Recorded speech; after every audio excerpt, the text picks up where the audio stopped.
Look at these guys just hanging out the side of the road. First thing in the morning. It's a family of wallabies. Hey guys! Hopping around.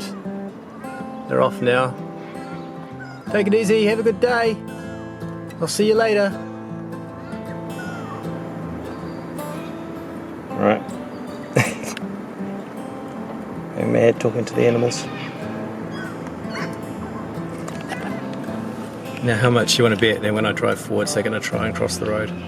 Just in front of the car. Because that's how they play it. There it is. So you got to be careful at night. Just to give you some context about what I have to do. This is the side of the property. And the side of the property, as you can see, extends right down the back there.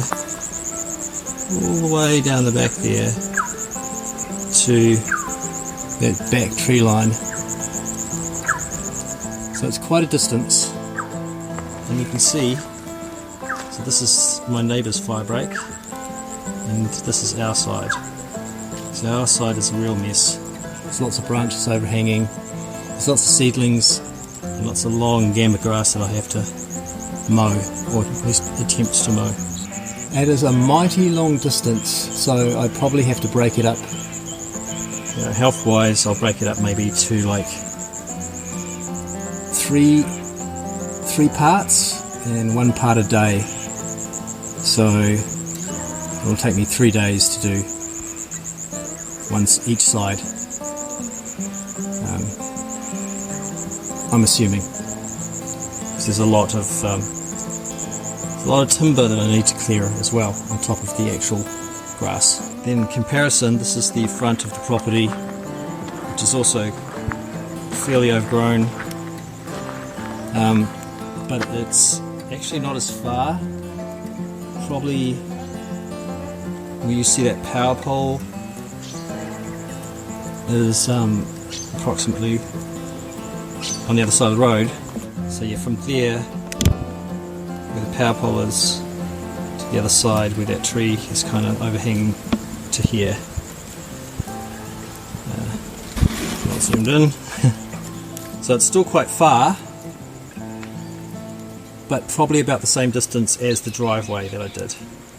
But unfortunately for me, it's all sort of scraggy, long gamba grass, because it's been years since it's been done, and there's a lot of these little seedlings everywhere that need to be cut down as well in order to tidy up, and also need to pick that log up off the road. So I've got a big job ahead of me.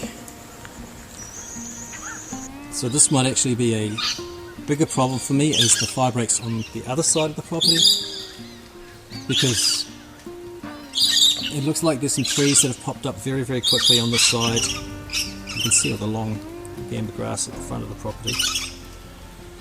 But the real problem is with those trees is they're going to have to be cut down. So that's why I got the chainsaw and walk up here.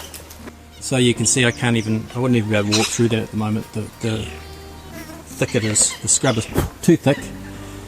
And this is really part of the fire break. And you can see how overgrown, and kind of the reason why this is so bad compared to the other side is because it's shared by an abandoned property here, or an unowned property. Getting through that's going to be fun, or not fun. I guess I'm going to have to get that chainsaw out and just cut back what I can, and just find where the fire break is supposed to be, because I can't even tell at the moment. It's a bit like the driveway. Well, it's a lot worse than the driveway. I can't understand actually why this is so much worse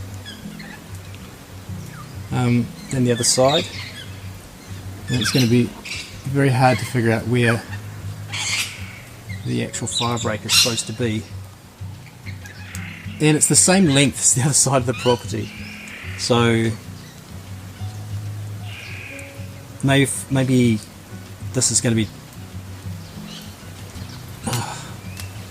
yeah, I don't know how long it's going to take me to fix that. I'm a little bit worried about that. A little bit more than just worried about that. And I don't even know what the state of the back of the property is either. So without any actual proper heavy machinery, I may be in for some real problems. This is the front of the property from the other side, other direction. So the front's probably not going to be too much of an issue, but they're not too worried about the front of the property. I'm just going to have to deal to it, because if I don't, then the trees will grow into, the seedlings will grow into full trees, and I'm going to lose a lot of that front verge. But the actual road itself acts as a fire break, so it's not so much of a requirement for the Bushfire Authority, it's more of a requirement for me, so that I don't have to spend a lot of money or spend a lot of time cutting down trees later that are too big for me to handle. Okay, so after having a look at how thick that fire break is on the right side of the property, and I imagine the back of the property is pretty much the same, I've got a real problem. I only have 2 weeks, and my idea of just doing a couple of hours a day might have just gone out the window because of the thicket on one side. Now, I can't even walk through that thicket right now.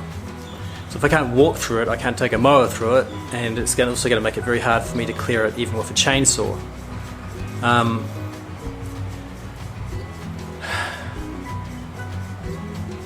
Yeah, that's where I'm at. I really don't know what to do about that. That's a major job. It's certainly nothing that I've ever done physically before. It's well past anything that anybody should be doing by hand or with a push mower.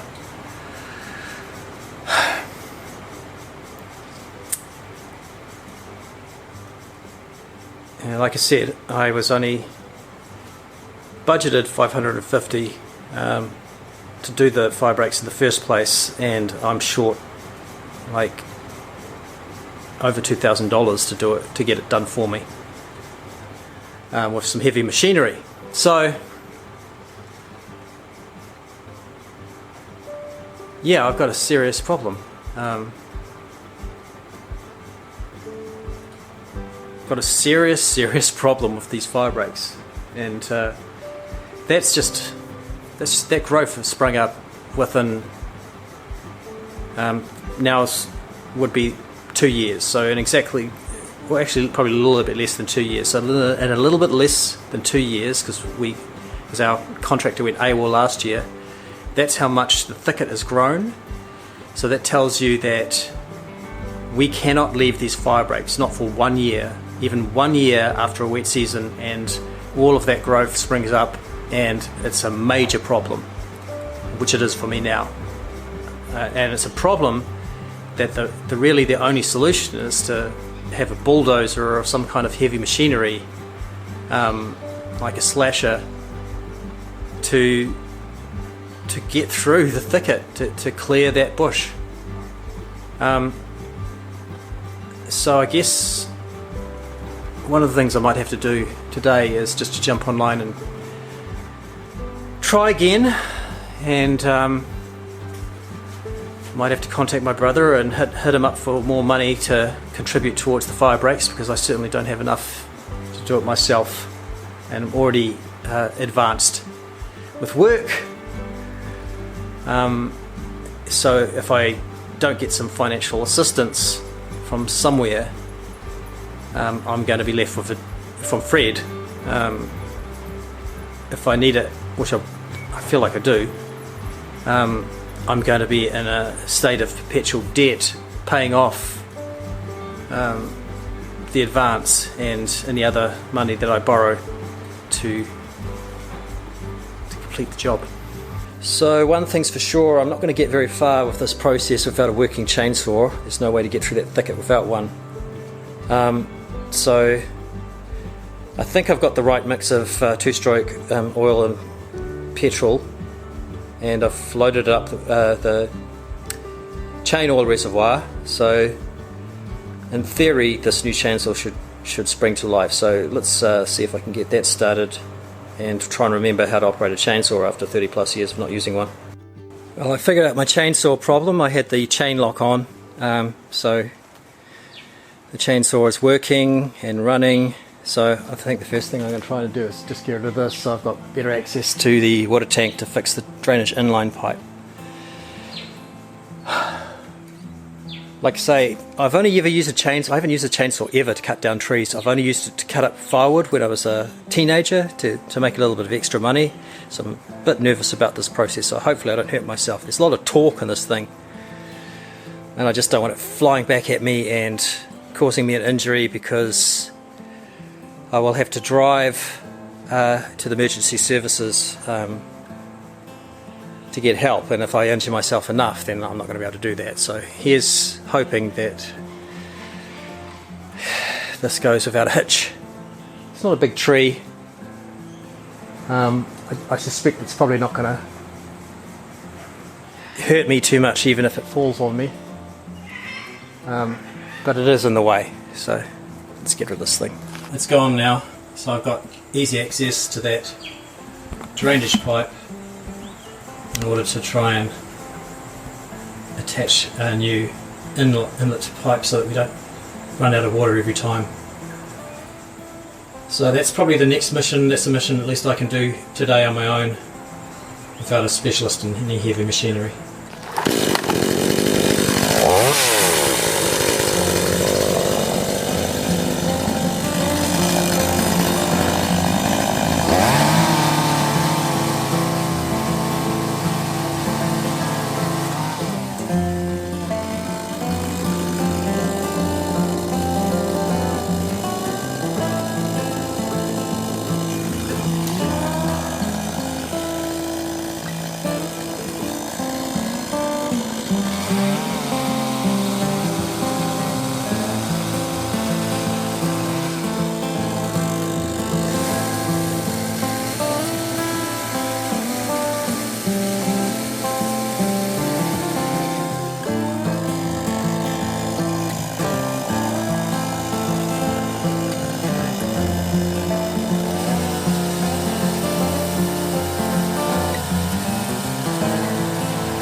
So this is the back of the block.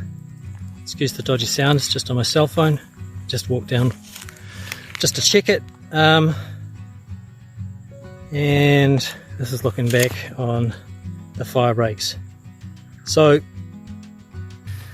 I'm walking back now, but really I've come to the conclusion, especially after yesterday when just doing the easiest part, which is the lawns, and that's something I can do when I come and check on the property each year, and I can't afford not to check on the property each year. So you know, with the different issues that sort of pop up, like the plumbing, the air cons, etc., everything kind of needs maintenance. So basically I've called the old contractor.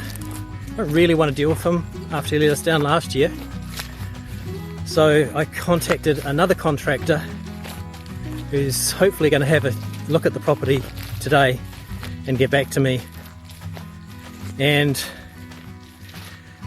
I'm hoping that he will give me a quote that's less than 2,000. If I'm very, very lucky, it'll be less than 1,000, but I doubt it very much, given how thick the other side of the property is compared to this side of the property, because this side of the property has been maintained by the property owner next to us, but on the other side that hasn't had any work done on it since the contractor did it last time in 2021. So that's where we're at. I am over 5 breaks for today, aside from if I get a quote, and I'm just going to have to find the extra money to get it done. There's just no way that I can manage to physically do it. I don't have heavy machinery. I would need at least, and this is just to maintain it because of the distance, a ride-on mower, which is about 3 grand, and I've spent more than 3 grand probably already on this trip, just with car rental and accommodation, because this place is so difficult to get to, and there were a lot of issues at the property when I finally got here. So that's where we're at. I'm going to keep this video very, very quick and short today. I'm going to go and chill, because there's really sweet F all that I can do, and I really am going to have to bite the bullet and get a contractor to do it this year.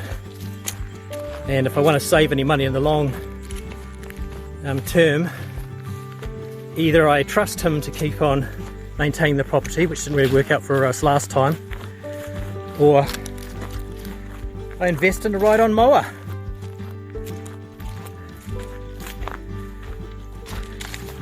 At least the chainsaw works, so one of the things that I can do as well is get rid of any of those seedlings before they become too large. And investing in the mower was a good idea as well, because then at least I can maintain the lawns the best that I can, which should reduce the cost for any contractor. But we're talking about, it's more than just a slashing this year. It's really creating a boundary from scratch, because on one side of the property it's been reclaimed by the bush. Yeah. I hope you're having a better day than I am. Obviously beautiful weather as per usual, so that's a small consolation from all the drama that I'm having to deal with while I'm here. Right, I'm walking back now. I'm going to go and have a beer and do what I'm good at, editing and making some art, and maybe some music, but probably just art today. Bye for now.